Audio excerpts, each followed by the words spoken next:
मैं इस बात पे बहुत खुश हूँ कि उन्होंने ऐसी बात कही है।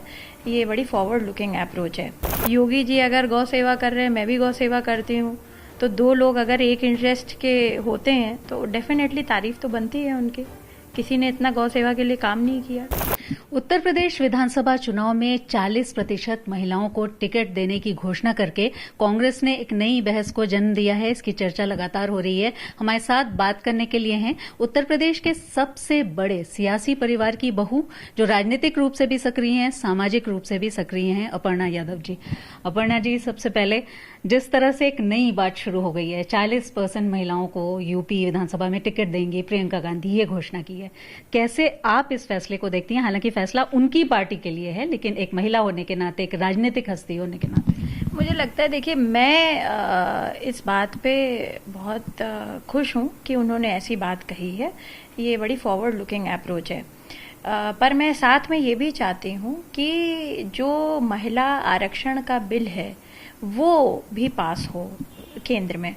और जब तक वो पास नहीं होगा, क्योंकि मैं उस बिल में बात करी गई कि 33% आरक्षण मिलेगा सभी महिलाओं को। मैं हमेशा से बोलती आ रही हूँ कि आधी आबादी से ही महिलाओं का, बहनों का संबोधन होता है। किसी भी जब आप जगह जाते हैं तो आप आधी आबादी की लड़ाई ही बोलते हैं। मैं तो चाहती हूँ 50% हो।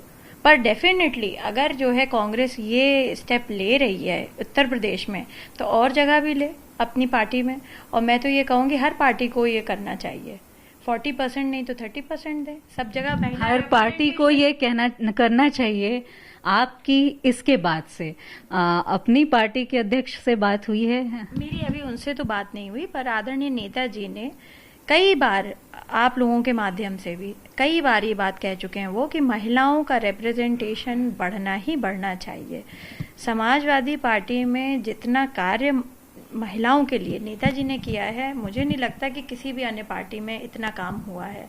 चाहे वो महिला पेंशन हो, बच्चियों को साइकिल देने का काम हो, बच्चियों को जो है आगे पढ़ाई के लिए कन्या विद्या धन देना हो, तो ये सारी बहुत सारी योजना नेताजी जब एज चीफ मिनिस्टर उन्होंने ये काम किया है।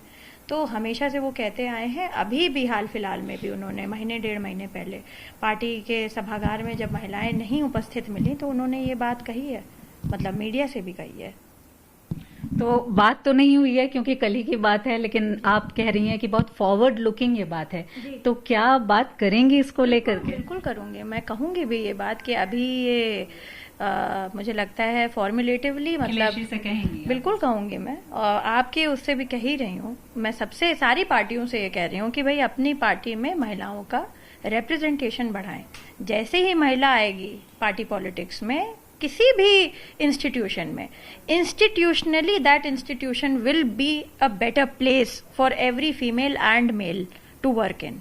चाहे वो प्राइवेट प्लेस हो, चाहे वो पब्लिक सेक्टर हो, या फिर जो भी राजनीतिक पार्टियां हो। जी, महिलाओं को प्रतिनिधित्व देने की चेयर फेंकना जो होता था ना विधानसभा पार्लियामेंट में, ये देखिए बंद हो गया। जैसी महिलाओं थोड़ा आगे आ गई हैं, पार्लियामेंट में चेयर फेंकने का कॉन्सेप्ट बदल गया है। महिलाओं को प्रतिनिधित्व देने की बात है, लेकिन जिस तरह से दूसरी पार्टियां कह रही हैं परिवारवाद, वंशवाद, क्योंकि प्रियंका गांधी ने ये बात कही है, आप खुद एक राजनीतिक परिवार से हैं, आपने भी चुनाव लड़ा था, तो आपको लगता है कि ग्रास रूट लेवल पर जो महिलाएं कार्यकर्ता काम करती हैं उनको आगे आना चाहिए? बिल्कुल बिल्कुल आना चाहिए, और आगे आ भी रही हैं। अब का समय और परिप्रेक्ष्य काफी बदल चुका है पहले से।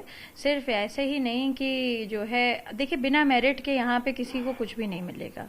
आप बहुत दिन तक जो है किसी की बहू, किसी की पत्नी, किसी की जो है आप धरोहर के रूप में आप काम नहीं कर सकते। अगर आप पे मेरिट है तो आप अपना मकाम खुद सिद्ध करते हैं।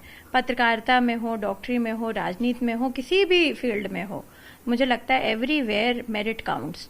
But we have to inculcate this, ये हमें लाना पड़ेगा अपने सिस्टम में कि हम महिलाओं को ज्यादा से ज्यादा रिप्रेजेंटेशन दें। विधानसभा चुनाव की तैयारी हो गई है, आपके कुछ होर्डिंग्स इधर लगे हुए दिखे थे, क्या आप तैयारी कर रही हैं और इसको लेकर के आपकी कोई बात हुई है अपनी पार्टी में? अखिलेश यादव जी से कुछ बात हुई है? मैंने कभी भी अपना क्षेत्र, जब से मैंने चुनाव लड़ा है, मैंने अपना क्षेत्र छोड़ा ही नहीं है। मैं निरंतर काम कर रही हूँ। मेरे बारे में आप पता कर सकते हैं, मैं हमेशा से वहां पे स्वास्थ्य शिविर हो, चाहे अभी क्योंकि हमारे बीच में कोविड आया, उसमें चाहे राशन बांटने का काम हो, चाहे हमारा जो है कोविड वैक्सीनेशन के कैंप लगने हो, ये अपर्णा यादव ने अपनी कॉन्स्टिट्यूएंसी में हर जगह करवाए हैं। और मतलब मुझे लगता है इसका बात जनता आपको बताएगी। मेरे से ज़्यादा अच्छा है कि आप क्षेत्र में अगर इस बारे में पूछें। मैं अपना क्षेत्र कभी नहीं छोड़ा है। हाँ, ये बात अलग है अगर नेताजी कुछ और डिसाइड करते हैं मेरे लिए, that is another thing, but I have not left 175 cantonment. जी, आपकी अखिलेश जी से कुछ बात हुई है इसको लेकर के? कभी अनौपचारिक बात, कोई और बात इसको लेकर के, चुनाव को लेकर? भैया से इस विषय में अभी बिल्कुल तात्कालिक परिस्थिति में अभी कोई बात नहीं है, क्योंकि नेताजी का स्वास्थ्य ठीक नहीं है। पर जो है उन्होंने कभी भी मतलब लेट डाउन की बात नहीं कही, तो ठीक है अभी तो, क्योंकि स्वास्थ्य ठीक नहीं था, तो अभी इस तरीके की कोई वैचारिक बात नहीं हुई हमारी उनसे। जी, आप हर बात में मुखर रही हैं, लेकिन एक परिवार का भी मामला है, और जैसा मैंने कहा कि सबसे बड़ा राजनीतिक परिवार इस समय उत्तर प्रदेश का है। जिस तरह से शिवपाल जी कहते रहे हैं कि वो संकेत दे रहे हैं कि वो फिर से साथ आ सकते हैं, आपकी उस मामले पर कुछ बात हुई है? कुछ बात? हमेशा से एज अ बहू ये चाहती हूँ कि चाचा भतीजे दोनों एक हो जाएं। भैया और चाचा जी का एक होना मुझे लगता है समाजवादी पार्टी के लिए बहुत बड़ा एक स्तंभ का काम करेगा, इसको मजबूती प्रदान करेगा, काडर एक होगा। पर इन दोनों को खुद बैठना होगा। मेरे सिर्फ अकेले के चाहने से ये नहीं होगा। दोनों लोगों को बैठना होगा, बात करनी होगी, किस प्रकार से क्या सिमुलेशन होता है, दोनों लोगों को डिसाइड करना पड़ता है। तो I think we should leave this on them rather than myself. मुझे लगता है मैं सिर्फ कह सकती हूँ, फोर्स नहीं कर सकते हम किसी को। लेकिन आप चाहती हैं बिल्कुल क्लियरली? मैं बिल्कुल चाहती हूँ, मैं बिल्कुल चाहती हूँ एक हो जाए। जी, आप एक राजनीतिक परिवार से हैं, आप चुनाव लड़ चुकी हैं, आप दोबारा चुनाव लड़ सकती हैं। ऐसे में आप बीजेपी के खासतौर पर जो चेहरे हैं, प्रधानमंत्री की अगर हम बात छोड़ भी दें तो मुख्यमंत्री और जो उनकी योजनाएं कई बार तारीफ करती हुई दिखती हैं, तो कुछ ऐसा है जो आपकी पार्टी नहीं होती इस बात को लेकर के? कभी राजनेता के तौर पर आपने? मैं हमेशा सच बोलती हूँ। मैं कभी भी जो है मुझे नहीं लगता है कि मैं अपने स्टेटमेंट से कभी पीछे नहीं हटती हूँ, क्योंकि मैं बहुत सोच समझ करके कोई बात बोलती हूँ। मैं कभी ये बात सोच करके नहीं बोलती हूँ कि ये दूसरे दल का आदमी है इसलिए मुझे इसको लेट डाउन करना है।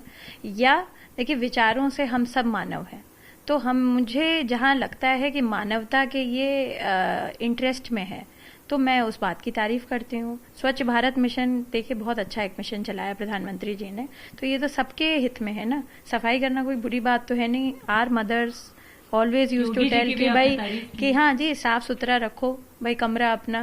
वैसे ही प्रधानमंत्री जी कह रहे हैं कि इस भारत देश को साफ सुथरा रखो।